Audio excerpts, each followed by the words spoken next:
vous répondre sur plusieurs points.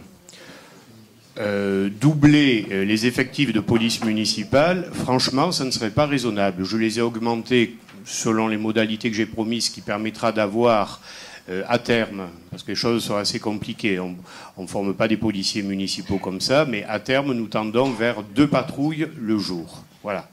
Ça, c'est quelque chose qui est extrêmement clair, et je le dis clairement, nous n'irons pas au-delà. Parce que, de toute façon, je vais vous dire, j'aurais doublé la police municipale, vous auriez dit, il faut la tripler. C'est comme ça, c'est dans votre tonalité. D'ailleurs, je vais quand même demander qu'on regarde un petit peu par rapport au nombre de policiers. Ça, ce sera amusant de le comparer. Moi, vous savez, je suis ouvert à toute discussion. Combien y a-t-il de policiers municipaux ramenés au nombre d'habitants dans notre commune et dans certaines autres communes dont vous êtes proches? Ça sera intéressant de le voir. Premier point. Deuxième point, concernant le dispositif voisin vigilant. J'ai souvent rappelé, d'ailleurs ça vient d'être repris par M.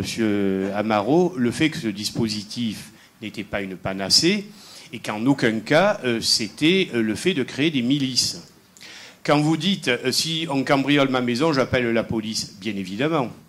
Et c'est ce que je dis à chacune des réunions, parce que je vais à toutes les réunions, voisins vigilants. Pourquoi ? Lorsqu'on est à ce stade du délit, ça relève plus du voisin vigilant, ça relève du 17, ou à la rigueur de la police municipale, mais surtout du 17. Donc on est véritablement dans une démarche de prévention et de vigilance, comme son nom l'indique. Après, le fait que vous dites on fait n'importe quoi ou je ne sais pas quoi, mais la convention, c'est une convention qui est demandée par les services de l'État. Je ne me suis pas levé un beau matin en disant tiens, on va faire voisin vigilant. On s'est rapproché du préfet de police et du procureur de la République pour leur demander quel était le cadre et s'ils étaient favorables dans notre département à ce dispositif. Ça a été accepté, donc nous considérons que c'est un dispositif parmi d'autres et que tout ce qui peut concourir, y compris une démarche citoyenne comme celle-là, à diminuer le nombre de délits sur la commune, va dans le bon sens. Libre à vous, bien entendu, de ne pas la voter. Oui. Je pense qu'il ne faut pas se tromper de débat. Il ne faut pas aller contre ce dispositif-là. Au contraire, il faut l'appuyer.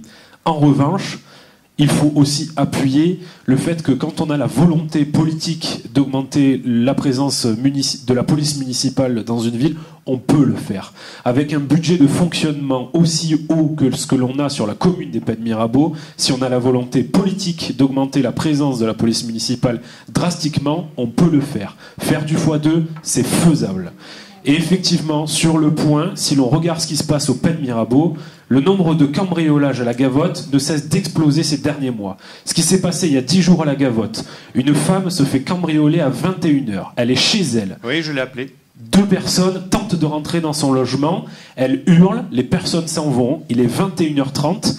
La police arrive le lendemain à 8h45.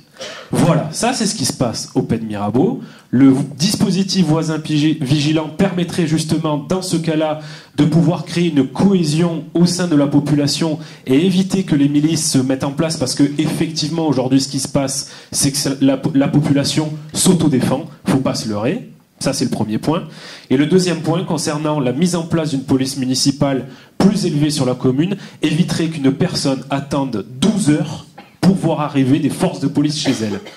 Dommage que ça ne paraisse pas dans la presse. Il y a sûrement de bonnes raisons pour le fait que ça ne paraisse pas dans la Provence. Mais en tout cas, sur la commune des Pays de Mirabeau, si on a la volonté politique, on peut doubler la police municipale avec le budget de fonctionnement que l'on a. On a les moyens de faire les économies si on a envie de les faire.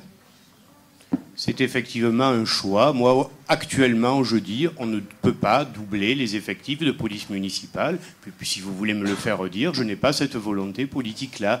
On a des choix en matière de personnel. Ça va être la police, ça va être les cantines, ça va être les agents dans le cadre des nouvelles activités périscolaires, ça va être le cantonnement et le nettoiement. Ma réponse est claire sur ce domaine-là, mais c'est normal que vous ayez cette approche, allez, quelque peu démagogique. Non, c'est normal que j'ai cette approche parce que je suis un habitant des Pays de Mirabeau de longue date, je le suis encore, et c'est la commune que je défends. Je mets aux voix qui est pour, qui est contre, qui s'abstient. 3 abstentions. Très bien. L'ordre du jour est épuisé. Il y a des questions.